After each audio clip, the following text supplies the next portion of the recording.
ल आज चाहिँ म बनाउँदैछु चिल्ली पनिर होइन। फर्स्टमा यस्तो तरिकाले चाहिँ यो कटिङ गर्ने प्याज अनि त्यसपछि चाहिँ सिमला मिर्च अनि त्यसपछि यो डाइस कटमा चाहिँ चिल्ली हालिदिने अनि त्यसपछि चाहिँ एकदमै यो चाहिँ यो चिन्तो पातलो बनाएर चाहिँ लसुन अनि त्यसपछि चाहिँ यसो चाहिँ के भन्छ है जिन्जर हाल्ने अनि त्यसपछि चाहिँ टक्क यो पनिरलाई चाहिँ एकदमै राम्रोसँग चाहिँ फ्राई गरिदिने राम्रोसँग है। त्यस्तो गरेर राम्रोसँग एकदम चाहिँ रेड यसमा चाहिँ ब्राउन ब्राउन हुनुपर्छ है। होममेड तरिकाले दामी तरिकाले है। त्यसपछि टक्क लाएर बनाउने राम्रोसँग टक्क लाएर यस्तो गरेर हल्का ब्राउन हुँदा बित्तिकै निकालिदिनु हुँदा यसलाई चाहिँ त्यसपछि चाहिँ एकदमै राम्रो हुँदछ। फाइनली यो चाहिँ अब चाहिँ हल्का ब्राउन भइसक्यो। अब यो चिल्ली बनाउनुको लागि चाहिँ एकदमै ठिक हुन्छ किनकि पनिर टेस्ट नै धेरै भयो भने पनि त्यसपछि कस्तो कस्तो हामी चाहिँ अब चाहिँ चिल्ली बनाउनुको लागि चाहिँ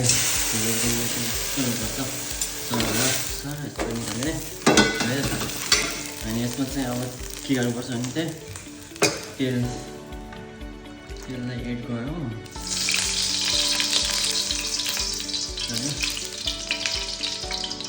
फ्राई गरेको तेल चाहिँ किन खाने होइन ल त्यो फ्राई गरेको वेले चाहिँ त्यस्तो राम्रो सफा किनकि पनिरले धेरै कालो बोल्दैन नि त चिल्लीको लागि हाम्रो लागि एकदम बेस्ट हुन्छ चाहिँ तेल हालेर तेल चाहिँ गरम चाहिँ फर्स्टमा चाहिँ हामीले लसुन अनि त्यसपछि अदुवाको काटेको चाहिँ एकदम चाहिँ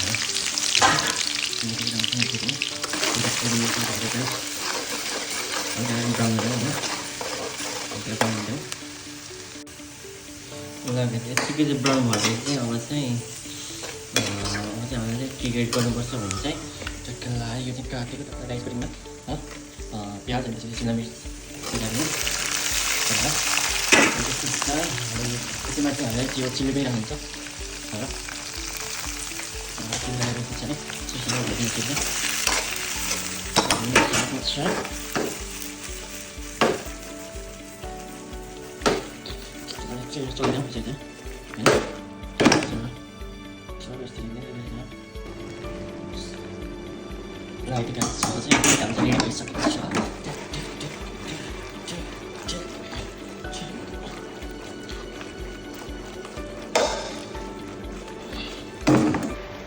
लगाएपछि चाहिँ रेडी भयो चाहिँ अब मैले टेस्ट गरेर चाहिँ कस्तो भयो होइन